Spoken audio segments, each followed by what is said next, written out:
CDP class 36। चलिए, session पसंद आएगा, जो कि आएगा ही, आपको आए तो लाइक शेयर सब्सक्राइब जरूर कीजिएगा। इससे हम एक बेहतर कम्युनिटी बिल्ड कर पाएंगे, एक बेहतर टीचर्स की जो आने वाले समय में कुछ बेहतर करेंगे और कर रहे हैं अभी भी अपने जीवन में। पहला क्वेश्चन आपके सामने, पहला क्वेश्चन प्याजे से संबंधित है। देखिए एक बार इसको। नींद नहीं आ रही है? अच्छा, देखिए, अकॉर्डिंग टू जीन प्याजे, प्याजे के अनुसार कौन सी बात ठीक है? अकॉर्डिंग टू जीन प्याजे के अनुसार बच्चे क्या करते हैं?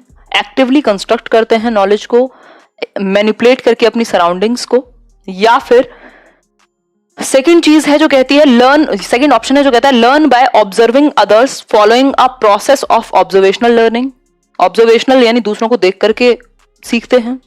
Can be condition to behave in particular ways by carefully controlled stimulus response, यानी एसआर बॉन्ड के थ्रू कंडीशनिंग करा करके आप सिखा सकते हैं बच्चे को, ऐसा प्याजे कहते हैं। या फिर can be taught to behave and learn in specific manner using principles of reward and punishment. Reward and punishment की बात करते हैं। आखिर प्याजे किस चीज की बात करते हैं ये बताइएगा फटाफट से। सिंपल आंसर है, जहां कंस्ट्रक्टिविज्म आ जाए, जहां रचनावाद आ जाए, वो बेस्ट चीज है। एक्टिवली कंस्ट्रक्ट, और प्याजे तो रचनावादी हैं, रेडिकल कंस्ट्रक्टिविस्ट हैं। Actively construct knowledge as they manipulate and explore the world, जैसे ही वो अन्वेषण करते हैं।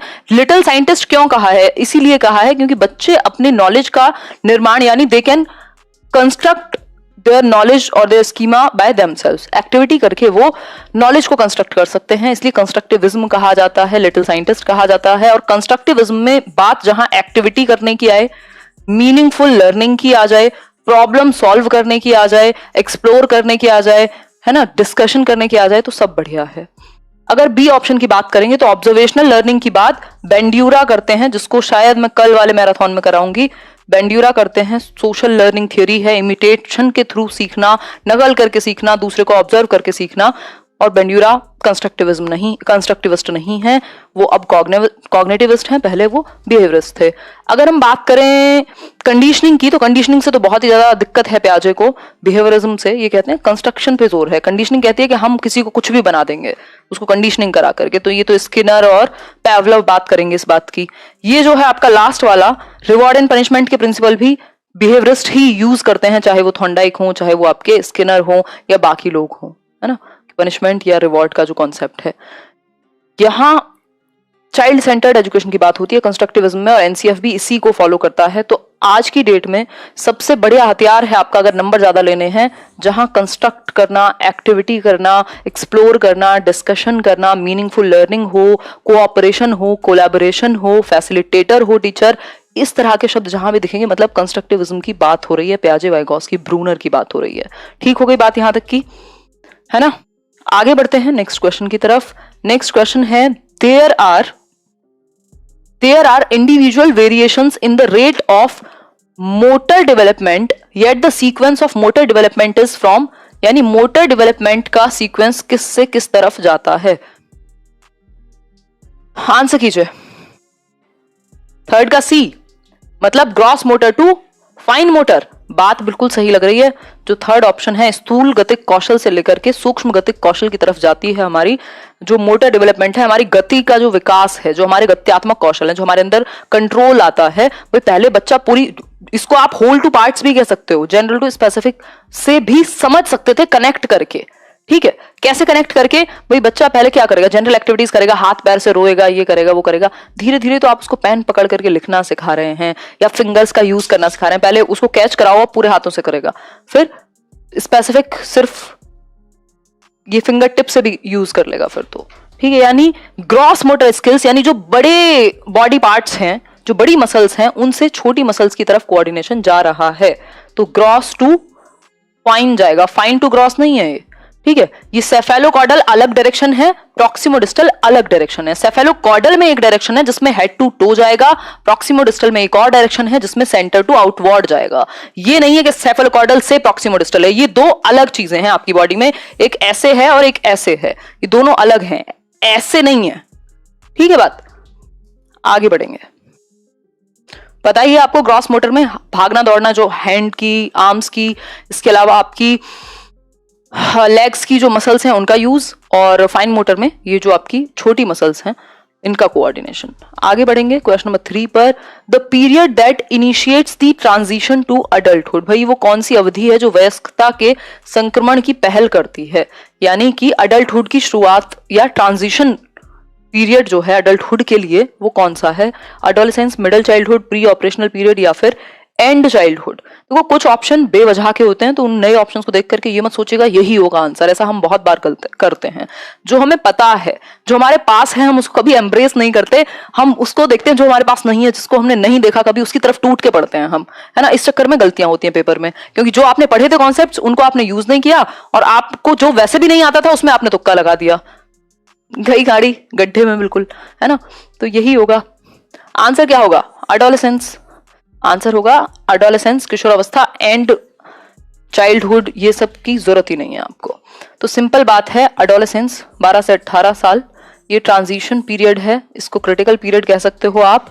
ट्रांजिशन कैसे है? ये है चाइल्डहुड, ये है अडल्टहुड, बीच में है ये ट्रांजिटरी फेज जो आप में बदलाव ला रहा है बहुत सारे, इसी को हम एडोलेसेंस कह रहे हैं। सिंपल बात क्लियर हो गई होगी, है ना। इसी को हम एडोलेसेंस कह रहे हैं, स्ट्रेस एंड स्टॉर्म की एज कह रहे हैं, बदलाव का काल कह रहे हैं अगर मैं कहूं तो। यही हीरो वर्शिप, पर्सनल फेबल, ये सारी चीजें आएंगी। आगे बढ़ेंगे नेक्स्ट क्वेश्चन की तरफ। A child argues that Heinz should not steal the drug, यानी जो कोहलबर्ग की थियरी है, अगर आपने मेरे साथ कुछ दिन पहले समझी होगी तो, नहीं तो मैं 1-2 दिन में फिर से रिवाइज कराऊंगी। कोहलबर्ग की थियरी में जो हाइंस डिलेमा है, जो हाइंस की बात कही गई है, हाइंस एक व्यक्ति है ना, जो जिसकी वाइफ बीमार है, तो यहां ये कहा गया है कि एक बच्चा है जो ये रीजन देता है कि हाइंस को दवा नहीं चुरानी चाहिए थी, because he will be caught and sent to jail if he does so, क्योंकि ऐसा करने से उसको जेल हो जाएगी। ये कौन सी स्टेज में है बच्चा, ये पूछा है हमसे, बताइए। आंसर होगा इसका बिल्कुल दंड, जो भी कह रहा है, the punishment and obedience orientation. ये वो लोग हैं जब तक सर पे डंडा ना पड़े तब तक ये सीधे नहीं चलते। मतलब कि बेसिकली बच्चों के टर्म में कहूं तो ये बहुत छोटे होते हैं इस चीज को समझने के लिए कि बाकी एस्पेक्ट समझें। ये फर्स्ट ही स्टेज है प्री कन्वेंशनल लेवल की, जहां बच्चा पनिशमेंट से बचने के लिए आज्ञा का पालन करता है कि भैया डांट ना पड़ जाए, इसलिए हमें कोई चीज माननी है, और कोई काम उतना ही बुरा है जितनी ज्यादा पनिशमेंट इन्वॉल्व है उसमें। मतलब अगर किसी को सजा मिली है तो गलत ही किया होगा, ये बच्चे ये मानेंगे, ये दूसरा एस्पेक्ट नहीं देखेंगे कि कुछ और भी हो सकता है। मतलब इनका जो स्टेज है वो यही है। अगर चोरी करने से सजा ना मिले तो इन्हें फर्क भी ना पड़ेगी चोरी की। मतलब ये हो गया कि इनके अपने कोई मॉरल प्रिंसिपल्स नहीं है, बाहर से इम्पोज्ड मोरालिटी को ये फॉलो कर रहे हैं। तो आंसर होगा पनिशमेंट एंड ओबीडियंस। अब आप कहेंगे सोशल ऑर्डर क्यों नहीं होगा? सोशल ऑर्डर यूं नहीं होगा क्योंकि इसमें कहीं भी ये नहीं कहा गया कि कानून का पालन अगर नहीं करेंगे तो समाज में एक ऑर्डर खराब हो जाएगा, सभी के लिए जरूरी है, नियम बना रहेगा, ऐसा कुछ नहीं कहा गया। सिंपल कहा गया है पनिशमेंट मिलेगी इसलिए नहीं करनी चाहिए थी। तो इसलिए आंसर सी होगा। अगर इतनी क्लैरिटी आपको नहीं है तो फिर ये दिक्कत होगी यहां। तो सोशल ऑर्डर मेंटेनिंग तो 4th स्टेज है जो आपसे कहती है कि लॉ का पालन इसलिए करें ताकि समाज में एक नियम, कायदा, कानून, ऑर्डर बना रहे। आगे बढ़ेंगे। क्वेश्चन है, Vygotsky refers to the verbal dialogues that children have with themselves as. Vygotsky जो बच्चे वर्बल डायलॉग्स अपने साथ करते हैं, जो वो खुद से बोलते हैं, उस स्पीच को वाइगॉस्की ने क्या नाम दिया है? फर्स्ट ऑप्शन है ईगोसेंट्रिक, सेकंड है प्राइवेट स्पीच, थर्ड है डिस्टॉर्टेड स्पीच, और फोर्थ है प्रॉब्लमैटिक स्पीच। आंसर कीजिए। अरे कोई नहीं यार, आंसर करो, जिसको जिसमें खुशी मिले करने दिया करो। प्राइवेट स्पीच अगर लीगल है तो, प्राइवेट स्पीच यानी व्यक्तिगत वार्ता या निज वाक भी कह देते हैं हम इसको। प्राइवेट स्पीच कितनी साल में डेवलप होगा, जरा आंसर करके बताओ, कितने साल में डेवलप हो जाएगी प्राइवेट स्पीच? थोड़ा जवाब दीजिए।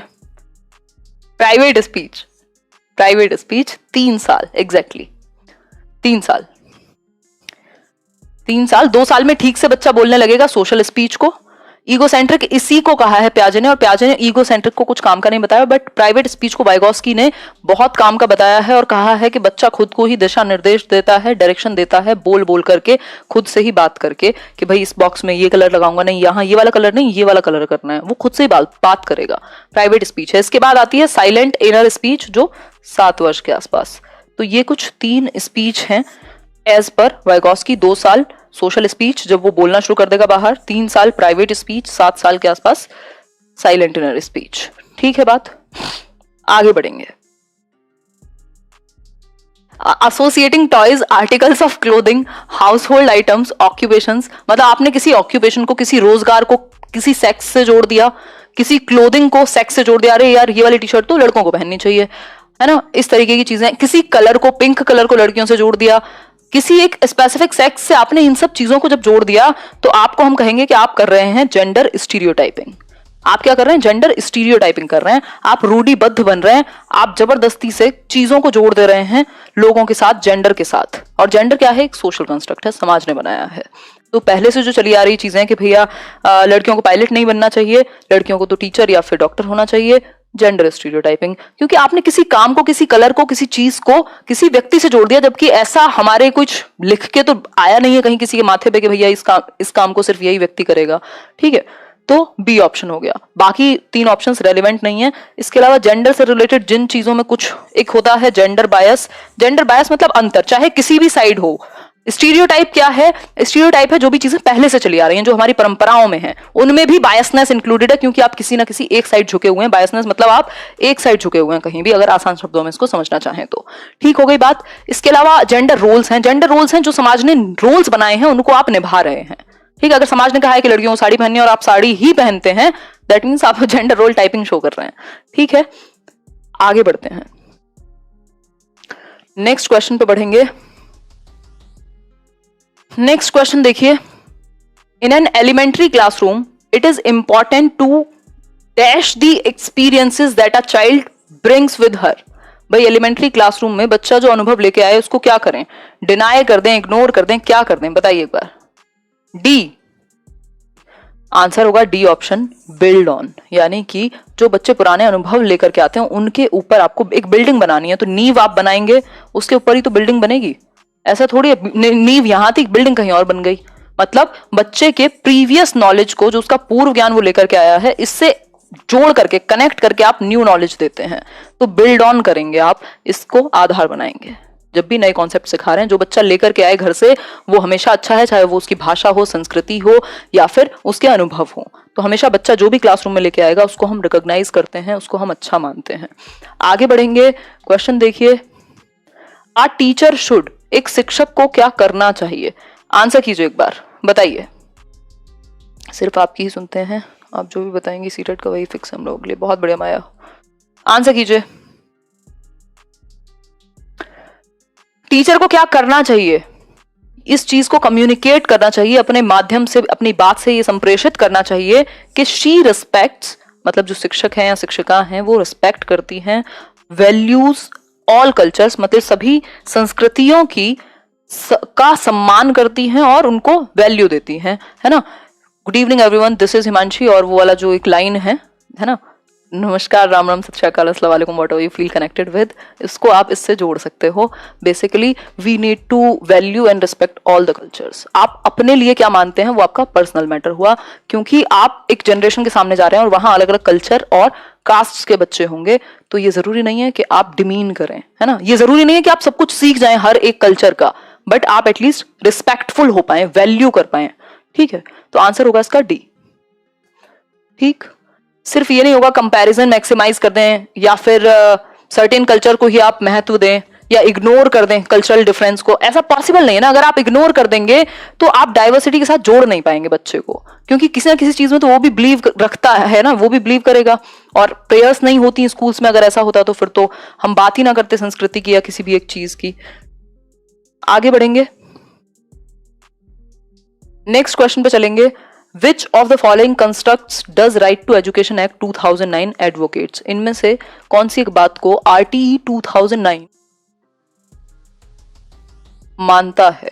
राइट टू एजुकेशन एक्ट 2009 मानता है 6 से 14 वर्ष के बच्चों को फ्री एंड कंपलसरी एजुकेशन देने की बात राइट टू एजुकेशन एक्ट करता है,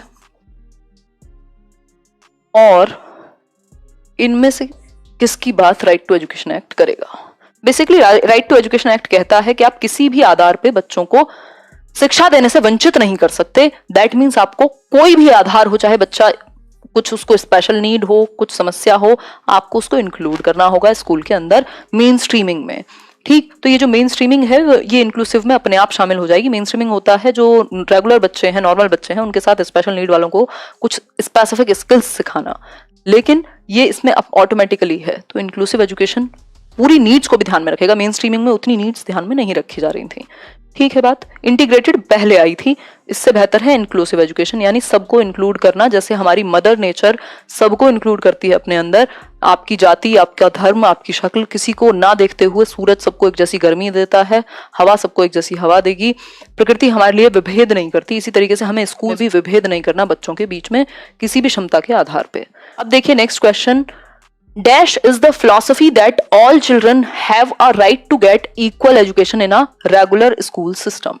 यानी कि इनमें से एक कोई फिलॉसफी है कि सभी बच्चों का राइट है, अधिकार है कि उनको बराबरी की शिक्षा दी जाए स्कूल सिस्टम में। एक रेगुलर स्कूल में उनको शिक्षा मिले, एक नॉर्मल स्कूल में सभी को शिक्षा मिले, एक समान व्यवस्था हो सभी के लिए। ये कौन सी एक फिलॉसफी मानेगी? आंसर कीजिए। ए, पहला है इंक्लूजन, दूसरा है मेन स्ट्रीमिंग, तीसरा है स्पेशल एजुकेशन और मल्टी कल्चरल एजुकेशन। इन सब को आप एक से जोड़ सकते हैं, जिसको हम कहते हैं इंक्लूजन, यानी इंक्लूसिव एजुकेशन, समावेशन। किसी भी आधार पे जो अंतर है आपने सबको समावेशित किया हुआ है एक कक्षा में। चाहे कोई विजुअली चैलेंज्ड बच्चा है जिसको देखने में प्रॉब्लम है, चाहे कोई गिफ्टेड बच्चा है जिसको कोई प्रॉब्लम बहुत हद तक नहीं है, एवरेज है कोई सुनने में ऑडियो विजुअल ऑडिटरी प्रॉब्लम्स हैं कुछ, किसी को लोकोमोटर प्रॉब्लम है, चलने फिरने में, हड्डियों से रिलेटेड, सबको आप इंक्लूड करेंगे तो education for all in under one roof, ये कह सकते हैं, एक छत के नीचे सभी को हम शिक्षा दे पाए।